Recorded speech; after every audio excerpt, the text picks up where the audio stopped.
안녕하세요, 여러분. 오늘도 가장 빠르고 깊이 있는 배드민턴 이야기로 찾아온 스포츠 채널입니다. 영상을 보시기 전에 도움이 되셨다면 좋아요와 구독, 알림 설정까지 꼭 부탁드립니다. 이 작은 클릭 하나가 더 좋은 분석으로 돌아옵니다. 자, 오늘 이야기 한 문장으로 시작하겠습니다. 이 경기는 승리가 아니라 선언이었다. 바로 어제 대한민국 여자 배드민턴 대표팀이 8강전에서 보여준 장면입니다. 스코어는 3대 0. 단 한 세트도 내주지 않은 완벽한 셔사웃 승리. 하지만 이 결과를 단순히 이겼다라고 표현하기에는 뭔가 부족합니다. 왜냐하면 이 경기는 단순한 8강전이 아니었기 때문입니다. 상대는 말레이시아. 결코 만만한 팀이 아니었고 객관적인 전력에서도 쉽게 예측할 수 있는 경기는 아니었습니다. 그런데 막상 뚜껑을 열어보니 경기는 시작부터 끝까지 대한민국의 흐름이었습니다. 흔들림도 없었고 불안한 순간도 거의 없었습니다. 첫 번째 경기, 여자 단식 에이스가 코트에 들어서는 순간 경기장의 분위기는 이미 결정됐다고 해도 과언이 아니었습니다. 단체전에서 첫 경기가 갖는 무게, 그 압박감을 모두가 알고 있습니다. 그 부담을 이겨내고 상대에게 단 한 번의 흐름도 내주지 않는 완벽한 운영. 이 한 경기로 팀 전체에 분명한 메시지가 전달됐습니다. 오늘 우리는 준비돼 있다. 이어진 여자 복식 경기. 스코어보다 더 인상적이었던 것은 경기 내용이었습니다. 속도, 수비, 전환 모든 면에서 명확한 격차가 보였고 상대는 따라갈 틈조차 찾지 못했습니다. 이 시점에서 이미 승부는 기울어 있었죠. 그리고 마지막 많은 이들이 쉽지 않을 거라 예상했던 경기에서 또 하나의 반전이 나옵니다. 랭킹상 열세였던 선수가 보여준 완벽한 경기력. 이 승리는 단순히 3대 0을 완성한 한 판이 아니라 팀의 분위기를 완전히 끌어올린 결정적인 장면이었습니다. 여기서 중요한 질문이 하나 생깁니다. 이 완벽한 승리는 과연 우연일까요? 아니면은 이번 대회 전체를 관통하는 하나의 신호일까요? 지금부터 우리는 이 경기의 의미를 하나씩 짚어보려고 합니다. 왜 이 승리가 단순한 8강전 이상의 가치가 있는지, 그리고 이 결과가 앞으로의 대진과 우승 경쟁에 어떤 영향을 미칠 수 있는지 말이죠. 이제부터 진짜 이야기가 시작됩니다. 끝까지 함께 해주세요. 자, 이제 본격적으로 경기 안으로 들어가 보겠습니다. 표면적인 스코어는 3대 0. 하지만 이 숫자만 보고 쉽게 이겼다고 말한다면 이 경기를 절반도 보지 않은 셈입니다. 왜냐하면 이 승리는 단순한 개인 기량의 합이 아니라 완벽하게 설계된 구조적인 승리였기 때문입니다. 먼저 다시 한번 강조해야 할 포인트. 단체전에서 첫 단식은 단순히 2점을 가져오는 경기가 아닙니다. 그날 팀의 공기, 벤치의 표정, 다음 경기 선수의 심리 상태까지 좌우하는 절대적인 분기점이죠. 대한민국은 이 가장 무거운 자리에 가장 확실한 카드를 올려놓았습니다. 그리고 결과는 압도적이었습니다. 상대가 공격을 시도할수록 랠리는 길어졌고, 랠리가 길어질수록 경기의 주도권은 점점 더 한쪽으로 기울었습니다. 여기서 중요한 가설 하나를 던져볼 수 있습니다. 이 첫 단식의 목적은 큰 점수차 승리가 아니었다는 점입니다. 오히려 상대의 전술을 최대한 노출시키고 팀 전체가 오늘 어떤 패턴이 통하는지를 공유하는 탐색전의 성격이 강했습니다. 그리고 이 탐색은 곧바로 두 번째 경기에서 효과를 발휘합니다.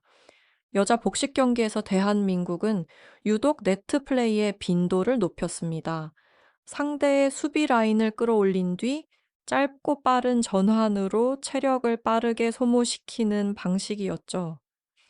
이건 단순히 복식 조합의 컨디션이 좋아서 나온 장면이 아닙니다. 첫 단식에서 이미 상대의 이동 반경과 반응 속도를 파악했기 때문에 가능한 선택이었습니다. 즉, 이 경기는 경기마다 따로 놀지 않았습니다. 하나의 설계도 아래에서 움직이고 있었다는 이야기입니다. 그리고 여기서 예상 밖의 장면이 등장합니다. 세 번째 경기, 객관적인 랭킹만 놓고 보면 분명히 열세였던 카드. 많은 팬들이 이 경기는 길어질 수 있다. 심지어 흐름이 바뀔 수도 있다고 예상했던 바로 그 경기였습니다. 하지만 결과는 정반대였습니다. 초반 몇 포인트를 제외하면 경기의 주도권은 단 한 번도 흔들리지 않았습니다. 이 장면이 의미하는 바는 분명합니다. 대한민국 대표팀은 특정 에이스 한 명에게 의존하는 팀이 아니라는 것, 그리고 상대 입장에서는 어디서부터 막아야 할지 감을 잡기 어려운 구조라는 점입니다. 여기서 두 번째 가설이 나옵니다. 이번 대회에서 대한민국의 가장 큰 무기는 스타 플레이어가 아니라 두터운 중간층일 가능성입니다. 단체전에서 진짜 무서운 팀은 1번 카드가 강한 팀이 아니라 2번과 3번 카드가 예상보다 강한 팀입니다. 왜냐하면 상대는 항상 계산을 해야 하기 때문이죠. 이 경기를 잡아야 하나? 아니면 다음을 노려야 하나? 말레이시아는 바로 이 계산에서 계속해서 한 박자씩 늦었습니다. 그리고 그 틈은 점수로 흐름으로 결국 결과로 이어졌습니다. 이제 시선을 조금 더 앞으로 옮겨 보겠습니다. 이 완벽한 8강전이 단순히 한 경기의 승리로 끝날 수 있을까요? 아닙니다. 이 경기는 분명히 다음 라운드를 향한 메시지였습니다. 체력 관리, 선수 기용, 전술 노출 최소화. 모든 요소가 중결승과 결승까지를 염두에 둔 운영이었습니다. 그리고 바로 이 지점에서 다음 상대, 그리고 대진의 흐름이 더욱 중요해집니다. 대한민국은 과연 이 구조적인 강점을 끝까지 유지할 수 있을까요? 아니면 다음 경기에서 전혀 다른 변수가 등장하게 될까요? 다음 이야기에서는 중결승 상대가 될 가능성이 가장 높은 팀, 그리고 이 완벽한 승리가 오히려 만들어낼 수 있는 위험 요소까지 함께 짚어보겠습니다. 다음 장면에서 계속됩니다. 이제 시선은 자연스럽게 중결승으로 이동합니다. 대진표를 펼쳐놓고 보면 많은 사람들이 이렇게 말합니다. 이 정도면 결승은 거의 확정 아니야? 하지만 단체전에서 이런 생각은 가장 위험한 착각입니다. 왜냐하면 중결승은 항상 예측을 배신하는 무대이기 때문입니다. 현재 가장 유력한 중결승 상대는 인도네시아. 이름만 들어도 결코 가볍게 볼 수 없는 팀입니다. 개인 기량만 놓고 보면 한국이 앞서 있다는 평가가 많지만 단체전은 숫자로만 설명되지 않습니다. 여기서 첫 번째 변수는 체력입니다. 대한민국은 8강에서 단 3경기 만에 승부를 끝냈습니다. 주전 선수 대부분이 풀세트를 뛰지 않았고 회복 시간 역시 충분히 확보한 상태입니다. 반면 인도네시아는 정반대였습니다. 마지막 5번째 경기까지 가는 혈투, 특히 복식에서 체력 소모가 극심했고 경기 후반으로 갈수록 반응 속도가 눈에 띄게 떨어졌습니다. 표면적으로 보면 이건 한국에게 절대적인 유리 요소입니다. 하지만 바로 여기서 두 번째 가설이 등장합니다.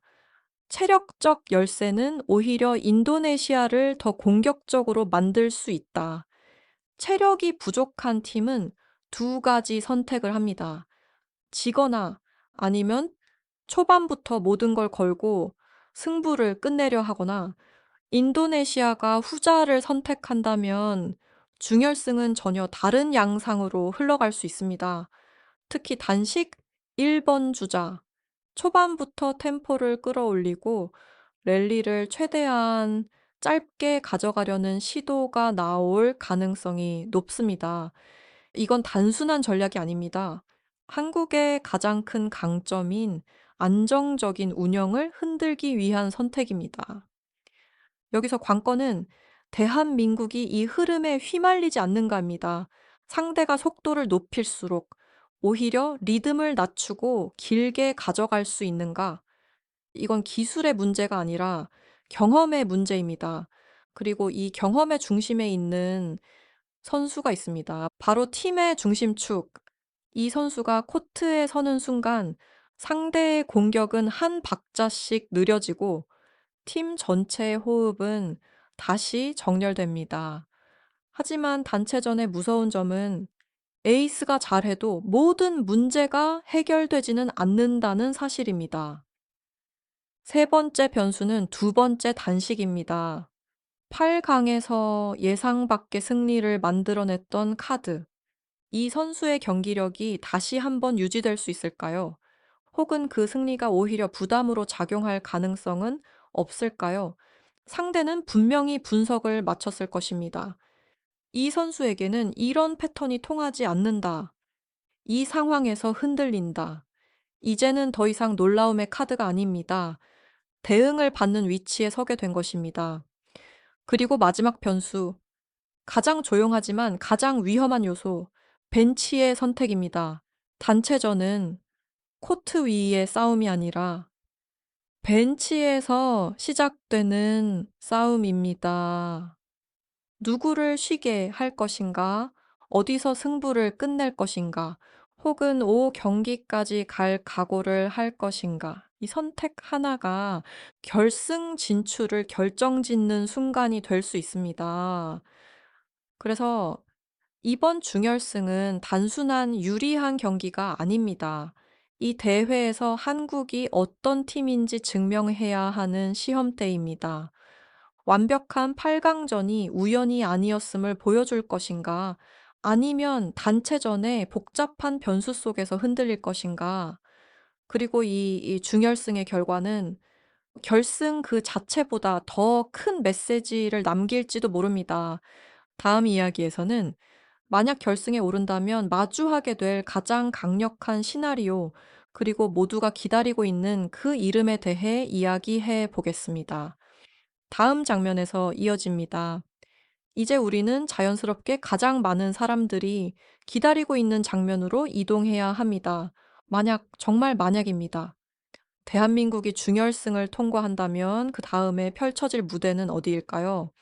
대부분의 시선은 이미 한 곳을 향하고 있습니다. 바로 개최국 중국입니다. 중국은 이번 대회에서 여러 핵심 단식 자원을 아꼈습니다.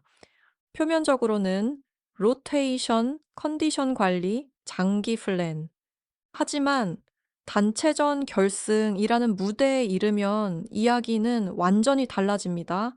결승은 실험의 장이 아닙니다. 결승은 반드시 이겨야 하는 경기입니다. 그리고 이 결승이 중국 홈에서 열린다는 점, 이 사실 하나만으로도 경기의 난이도는 배 이상으로 상승합니다. 첫 번째 변수는 단연 관중입니다. 중국의 홈 관중은 단순한 응원이 아닙니다. 그들은 경기의 일부가 됩니다. 랠리가 길어질수록 접전 상황으로 갈수록 미세한 판정 하. 내도 경기장의 공기는 급격히 흔들립니다.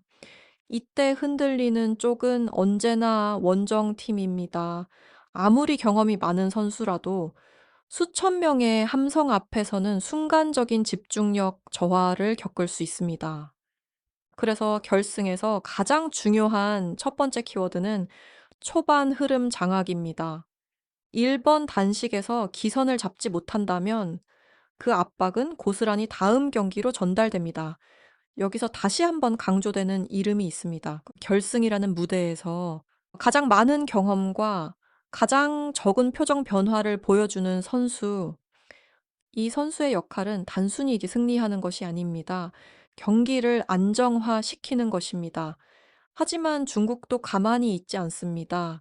그들이 준비할 가장 현실적인 전략은 1번 단식에서 모든 걸 걸지 않는 선택일 수 있습니다. 왜냐하면 중국은 단식보다 복식에서 더 강한 카드들을 보유하고 있기 때문입니다. 특히 중반 이후에 배치되는 복식 경기는 중국이 가장 자신 있어 하는 구간입니다. 그래서 나오는 두 번째 가설, 중국은 일부러 초반 단식을 희생하고 중반 승부에서 흐름을 뒤집으려 할 가능성. 이 시나리오가 현실이 된다면 경기는 단숨에 체력 싸움이 아닌 멘탈 싸움으로 전환됩니다. 세 번째 변수는 심판과 판정의 흐름입니다. 이건 말하기 조심스러운 영역이지만 단체전 결승에서는 항상 언급되는 요소입니다. 한두 개의 애매한 판정, 그 판정 하나가 선수의 감정, 코칭 스태프의 반응, 그리고 관중의 분위기까지 연결됩니다. 여기서 중요한 것은 항의가 아닙니다. 판정을 받아들이는 태도입니다. 흥분하는 순간 이미 흐름은 상대에게 넘어갑니다. 그래서 결승에서 필요한 네 번째 조건은 침착함의 연속성입니다. 한 포인트를 잃어도 한 게임을 내줘도 다음 선택이 흔들리지 않아야 합니다. 이 모든 조건을 종합해 보면 결승은 기술보다 훨씬 복합적인 싸움이 됩니다. 체력, 전술, 관중, 판정, 멘탈, 이 다섯 가지가 동시에 작동하는 무대. 그렇기 때문에 결승은 가장 강한 팀이 이기는 자리가 아니라 가장 준비된 팀이 살아남는 자리입니다. 그리고 여기서 마지막 질문이 떠오릅니다. 대한민국은 이 모든 압박을 감당할 준비가 되어 있을까요? 혹은 이번 대회는 아직 그 단계에 도달하기 위한 과정일까요? 다음 이야기에서는 이 질문에 대한 가장 중요한 답, 그리고 이 대회의 끝에서 남게 될 의미에 대해 이야기하겠습니다. 마지막 장으로 이어집니다. 이제 마지막 이야기입니다. 모든 분석과 가설을 지나 결국 이 대회가 우리에게 무엇을 남길 것인가에 대한 질문입니다. 결과부터 말하자면은 이 대회의 의미는 단순한 우승 여부에 있지 않습니다. 그보다 더 큰 흐름, 대한민국 배드민턴이 어디까지 와 있고 어디로 가고 있는지를 보여주는 시험대였습니다. 이번 대회에서 가장 분명하게 확인된 사실은 하나입니다. 이제 한국 여자 대표팀은 특정 선수 한 명에게 의존하는 팀이 아니라는 점입니다. 물론 중심에는 세계 1위가 있습니다. 하지만 그 존재는 의존이 아니라 축에 가깝습니다. 축이 단단할수록 주변의 톱니바퀴는 더 안정적으로 돌아갑니다. 이번 대회에서 보여준 복식 조합의 안정감, 비주전 단식 선수들의 자신감 있는 경기 운영, 그리고 패배를 두려워하지 않는 태도는 이 팀이 더 이상 과거의 한국이 아니라는 증거였습니다. 여기서 하나의 가설을 던져 볼 수 있습니다. 만약 이번 대회에서 우승을 차지한다면 그것은 역사적인 첫 우승일 수 있습니다. 하지만 만약 우승에 실패하더라도 이 대회는 결코 실패로 기록되지 않을 가능성이 큽니다. 왜냐하면 이 팀은 이미 다음 단계를 준비하고 있기 때문입니다. 과거의 한국은 결승에서 늘 조심스러웠습니다. 이기기보다는 지지 않기 위해 뛰었고, 흐름이 흔들리면 급격히 위축되곤 했습니다. 하지만 이번 대표팀은 다릅니다. 점수를 잃어도 게임을 내줘도 다음 선택을 두려워하지 않습니다. 이 변화는 하루아침에 만들어지지 않습니다. 오랜 실패, 반복된 좌절, 그리고 그 안에서 쌓인 경험이 만들어낸 결과입니다. 그래서 이번 대회는 단체전 우승을 위한 도전이자 세계 무대에서 통할 수 있는 팀의 구조를 증명하는 무대였습니다. 또 하나 주목해야 할 점은 아시아 배드민턴 판도 자체가 변하고 있다는 사실입니다. 과거에는 중국과 일본이 절대적인 위치를 차지했고 어 다른 국가들은 그 벽을 넘지 못했습니다. 하지만 지금은 다릅니다. 전력의 격차는 줄었고 단체전에서는 전술과 멘탈이 결과를 바꾸는 시대가 되었습니다. 이 변화의 한가운데에 대한민국이 서 있습니다. 그리고 이 흐름은 이번 대회가 끝난 뒤에도 멈추지 않을 것입니다. 이제 남은 것은 단 하나입니다. 이 팀이 이 경험을 어떻게 다음 무대로 연결하느냐입니다. 토마스컵, 우버컵, 올림픽, 세계선수권.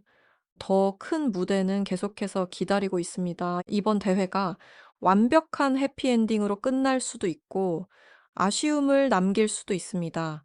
하지만 어떤 결과든 한 가지는 분명합니다. 이 팀은 더 이상 가능성을 이야기하는 팀이 아닙니다. 이미 경쟁의 중심에 서 있는 팀입니다. 그리고 그 중심에는 냉정함과 책임감을 동시에 갖춘 리더, 그리고 그를 중심으로 움직이는 하나의 팀이 있습니다. 이제 우리는 결과를 지켜볼 차례입니다.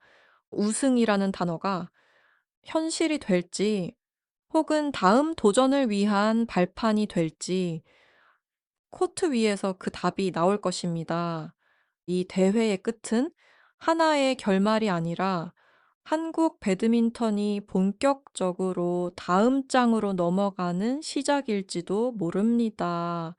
끝까지 함께 지켜봐 주시길 바랍니다.